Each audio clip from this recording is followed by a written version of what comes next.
Quand Omar, que Dieu l'agrée, fut poignardé, on lui apporta du lait qu'il but, mais le lait sortit par sa taille.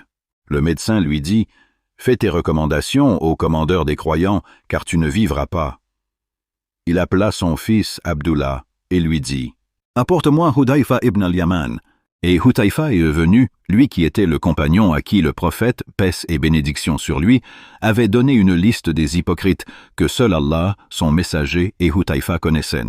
Et Omar, avec le sang coulant de ses flancs, a dit, « Ô Hudayfa ibn al-Yaman, je t'implore par Dieu, le prophète a-t-il mentionné mon nom parmi les hypocrites ?» Alors Hudayfa se tut, les larmes aux yeux, et dit, « Tu m'as confié un secret que je ne peux pas révéler, ô Omar. » Il a dit, « Par Dieu, dis-moi, le prophète a-t-il mentionné mon nom parmi eux ?» Alors Hudayfa pleura et dit, « Je te le dis, et je ne le dirai à personne d'autre. Par Dieu, je n'ai pas mentionné ton nom chez moi. » Alors Omar dit à son fils Abdullah, « Il me reste une seule chose à faire dans ce monde. » Il lui dit, « Qu'est-ce que c'est, ô mon père ?» Il a dit, « An adfana bijiwari Rasulillah. Mon fils va voir Aïcha, mère des croyants, et ne dis pas Amir al-Mu'minin, mais dis, Omar te demande la permission, toi qui es la maîtresse de la maison, si tu permets qu'Omar soit enterré sous les pieds de ses deux compagnons. » Elle a dit, « Oui, j'avais préparé cette tombe pour moi, et aujourd'hui je la laisse à Omar. » Alors Abdullah revint joyeux et dit, « Ô mon père, tu as donné la permission, puis il a vu la joue d'Omar sur la terre. » Abdullah s'est assis et a mis sa joue sur sa cuisse. Il a regardé son fils et lui a dit, « Pourquoi as-tu empêché ma joue de toucher la terre ?» Il a dit, « Ô mon père !» Il a dit, « Mets-je la joue de ton père sur la terre pour qu'il y frotte son visage.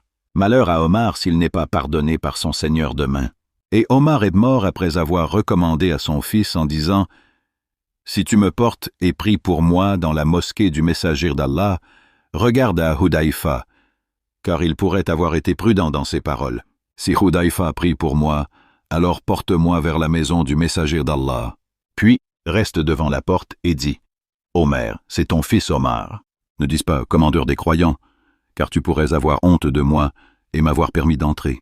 Si tu ne permets pas, alors enterre-moi dans le cimetière des musulmans. » Il le prit et le regarda dans la mosquée, puis Hudayfa vint et prêta prière sur lui. Ibn Omar se réjouit et l'emmena chez Aïcha, puis il dit, « Ô notre mère, ton fils Omar est à la porte, lui permets-tu d'entrer ?» Elle a dit, « Faites-le entrer. » Et nous avons enterré notre maître Omar, qu'Allah soit satisfait de lui, à côté de ses deux compagnons. Qu'Allah ait pitié d'Omar ibn al-Khattab. Il a rempli la terre de justice et a craint Dieu d'une grande crainte, bien que le prophète, paix et bénédiction sur lui ait annoncé le paradis. Alors qu'en est-il de nous aujourd'hui? Chacun de nous ne sait pas si son Seigneur est satisfait de lui ou non.